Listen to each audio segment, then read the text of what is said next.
झांसी की पहाड़ियों पर सूरज धीरे धीरे टल रहा था और उसकी सुनहरी किरणें किले की मजबूत दीवारों पर पड़ रही थी, जो शहर की रक्षा करने वाला एक प्रहरी सा प्रतीत हो रहा था। इन दीवारों के भीतर एक युवा लड़की मणिकर्णिका, जिसे उसके पिता प्यार से मनु कहते थे, तलवारबाजी का अभ्यास कर रही थी। उसकी उम्र भले ही कम थी, लेकिन उसका जोश और निपुणता असाधारण थी। 1828 में वाराणसी में जन्मी मनु कोई साधारण बालिका नहीं थी। उनके पिता मोरोपंत तांबे एक विद्वान और सलाहकार थे। उन्हें योद्धा की तरह प्रशिक्षित किया और विद्या का ज्ञान दिया। मनु घुड़सवारी करती, तलवार चलाती और शास्त्रों का अध्ययन करती। उसका मन उतना ही स्वतंत्र था जितना गंगा के मैदानों में बहने वाली हवा।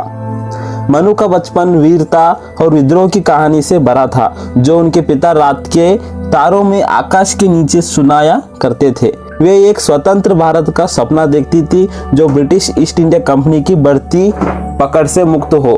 14 वर्ष की आयु तक उनकी प्रबल इच्छा शक्ति ने झांसी के महाराजा गंगाधर राव का ध्यान आकर्षित किया।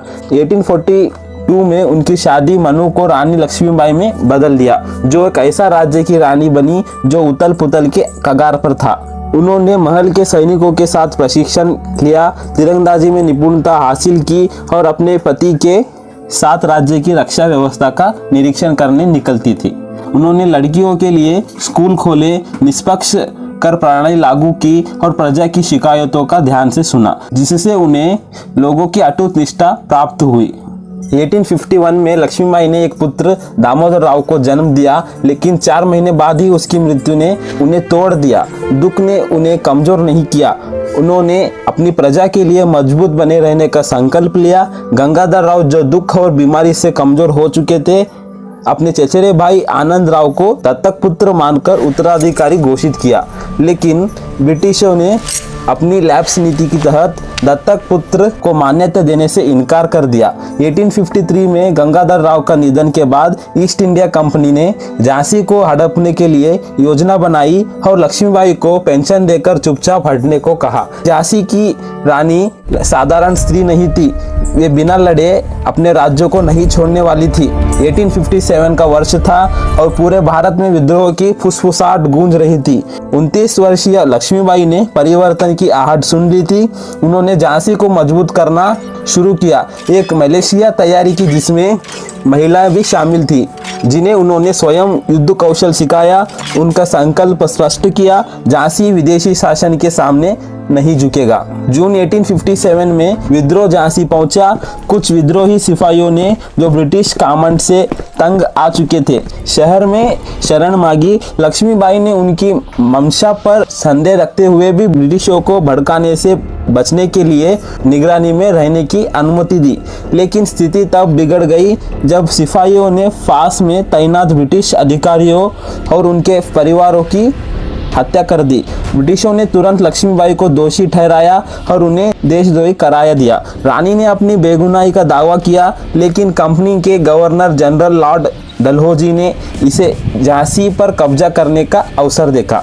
मार्च 1858 तक सर यू रोज के नेतृत्व में ब्रिटिश सेना ने झांसी के किले को घेर लिया।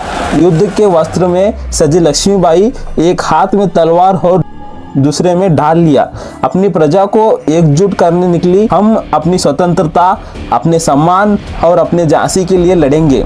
उनकी सेना भले ही संख्या और हथियारों में कम थी, लेकिन अदम्य साहस के साथ युद्ध किया।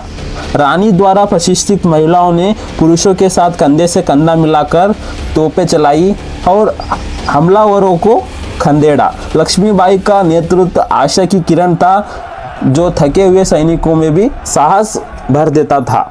10 दिनों तक घेराबंदी चली। ब्रिटिश तोपों ने किले की दीवारों को तोड़ दिया, लेकिन लक्ष्मीबाई का हौसला अटल रहा। 3 अप्रैल 1858 को ब्रिटिशों ने किले में प्रवेश कर लिया। लक्ष्मीबाई जानती थी कि रुकना अब कैद या मृत्यु के न्योता देना होगा। एक साहसी पलायन में उन्होंने अपने दत्तक पुत्र दामोदर राव को अपनी पीठ पर बांधा, अपने घोड़े बादल पर सवार हुई, किले की प्राचीर से छलांग लगा दी। रात के अंधेरे में अपने कुछ वफादार अनुयायियों के साथ वे ब्रिटिश पीछा करने वालों से बच निकले। लक्ष्मीबाई कलापी पहुंची, जहां उन्होंने अन्य विद्रोही नेताओं से जैसे तात्या टोपे के साथ गठबंधन किया। उन्होंने ग्वालियर एक रणनीतिक गढ़ पर कब्जा करने की योजना बनाई। मई 1858 में उनकी संयुक्त सेना ने ग्वालियर पर तेज हमला किया और इसे संधिया शासक जो ब्रिटिशों का सहयोगी था। कुछ समय के लिए ऐसा लगा कि विद्रोह की लहर पलट सकती है। लक्ष्मीबाई अब विद्रोह की एक प्रमुख नेता के रूप में जाने लगी। 17 जून 1858 को सर ह्यू रोज की सेना ग्वालियर की ओर बढ़ी। लक्ष्मीबाई ने पीछे हटने से इनकार किया। यदि देशभक्ति पाप है तो मैं ये पाप 100 बार करूंगी। मैं अपनी झांसी नहीं दूंगी। जो भी मेरी धरती की ओर बुरी नजर डालेगा उसकी तलवार से मैं जवाब दूंगी।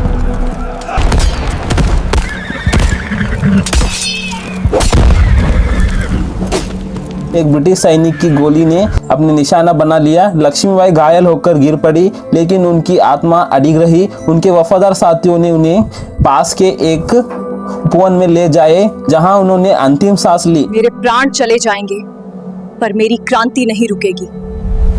हर बेटी में मेरा साहस जिंदा रहेगा। अगर मेरा लहू जमीन पर गिरा है फैली, जिसने विद्रोह को एक भड़का दिया। हालांकि ग्वालियर जल्द ही गिर गया। उनकी बलिदान ने स्वतंत्र संग्राम को नई ऊर्जा दी। ब्रिटिश उनकी वीरता से हिल गए। उनके नाम को लोगों के दिलों से मिटा नहीं सके। झांसी की रानी एक किंवदंती बन गई। उनकी कहानी गीतों में गाई गई और गांवों में फुसफुसा गई, जो दमन के खिलाफ साहस का प्रतीक बन गई।